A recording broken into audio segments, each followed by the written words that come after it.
Torturial walks behind Rhida in silence. Shade follows at a distance, still keeping close to the tunnel wall. No one mentions the tears. No one mentions the way Torturial knelt. No one mentions the voice that followed him into the dark like a collar. Rhida moves ahead calmly now. Before, the tunnel had dragged her forward. Now she walks as if the path has already been explained to her. Her lyre rests against her chest, quiet at last. Torturial watches her and feels the sickness return. Not from the smell, from recognition. He knows that calm. He knows how beautiful it feels from the inside. The butterflies drift ahead of them, lighting the tunnel in small blue pulses. Then the shadowed figure's voice reaches them again. Not from behind, not from ahead, from the humming itself. You are not alone anymore. Rhida lifts her face slightly. No. The answer comes easily. Shade slows. What does that mean? The butterflies pause in the air. Their wings move together. One rhythm, one pulse. The voice answers. The flutter carries what one soul cannot. Shade's central eye narrows. The flutter. Rhida repeats it softly. The flutter. The word does not sound new in her mouth. It sounds remembered. Torturial grips his spear harder. That is not carrying. The voice remains gentle. Is pain nobler when it is carried alone? Torturial says nothing. He thinks of the blue butterfly on his nose, the quiet it gave him, the things he did to feel that quiet again. Rhida looks back at him. Her eyes are calm now, but not empty. That makes it worse. It feels lighter, she says. Torturial's voice is rough. That is how it starts. Shade looks between them. He knows enough to hear the warning, not enough to understand it. The tunnel curves upward slightly. Somewhere far above, stone groans. A muffled sound travels through the walls, furniture dragging, a voice raised. Then silence. Shade turns his head. That came from above. The butterflies keep moving. Rhida follows them. Torturial does too, though every step feels heavier than the last. Shade catches up beside him. Torturial? What? That thing knew your name. Yes. It knew more than your name. Torturial keeps walking. Yes. Shade waits for more. None comes. For once, he does not force the question. The wrong word in this tunnel feels like a match near oil. Ahead, the passage splits again. The butterflies take the right path. The other path slopes downward, where the air smells wetter and worse. Rhida turns right without hesitation. Shade looks down the darker passage. I assume we are not voting? Torturial's eyes stay on Rhida. No. Because the butterflies decided? Because if we split now, we die separately. Shade accepts that. The right tunnel narrows into a passage lined with bronze pipes. Water runs through some of them. Others hum with the same low pulse as the church above. Rhida touches one pipe with her fingertips. The butterflies gather around her hand. She smiles faintly. It is quieter when you stop fighting it. Torturial stops. His voice drops. Do not say that to me.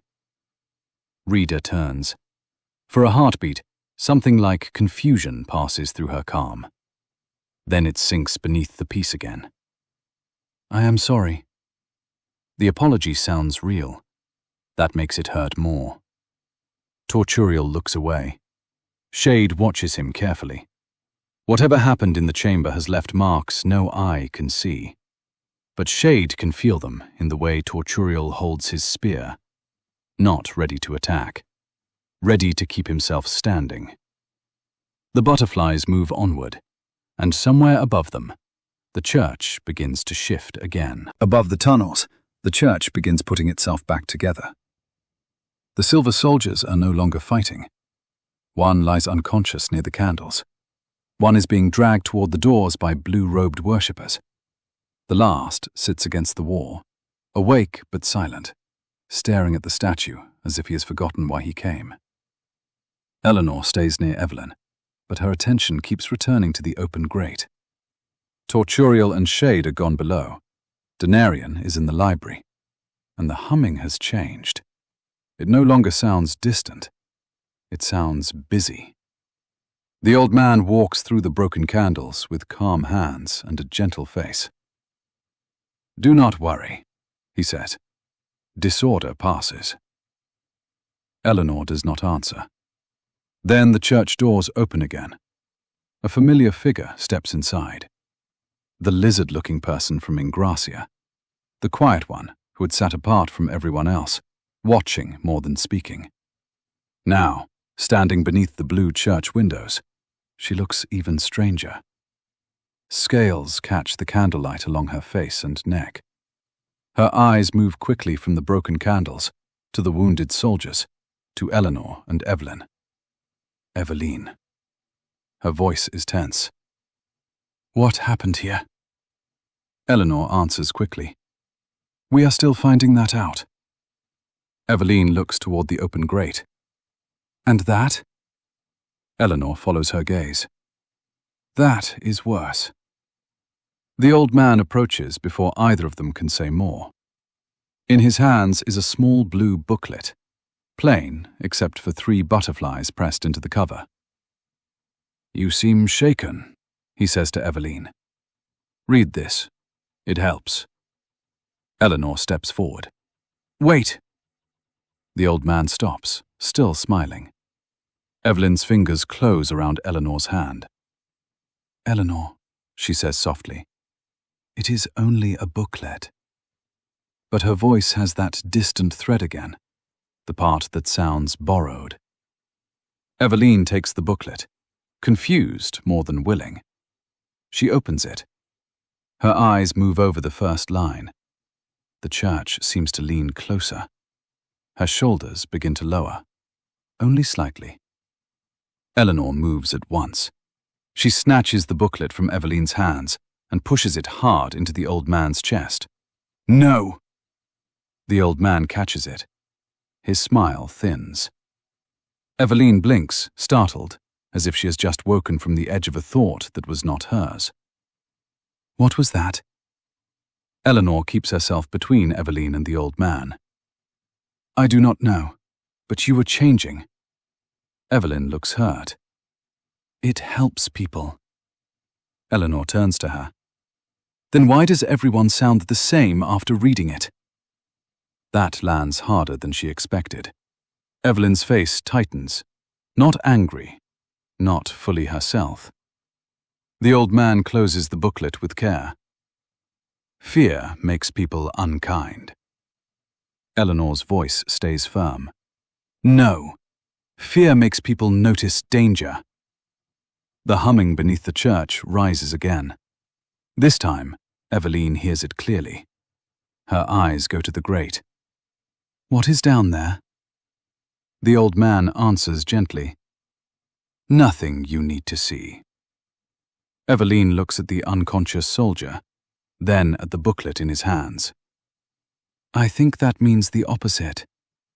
Eleanor almost smiles. Only almost. Evelyn steps closer to the grate, drawn and frightened at the same time. Eleanor catches her wrist. "Stay with me." Evelyn looks at her.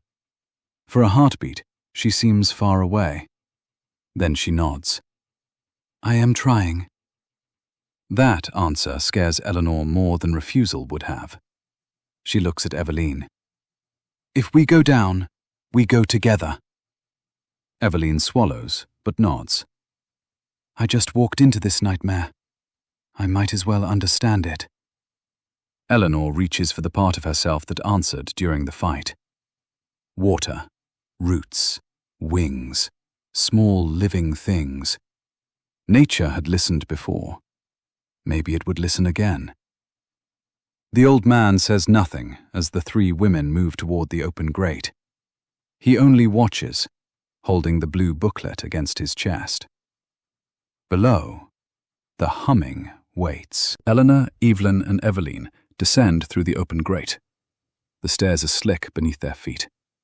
Above them, the church grows quiet again, as if the broken candles and fallen soldiers have already been folded back into order.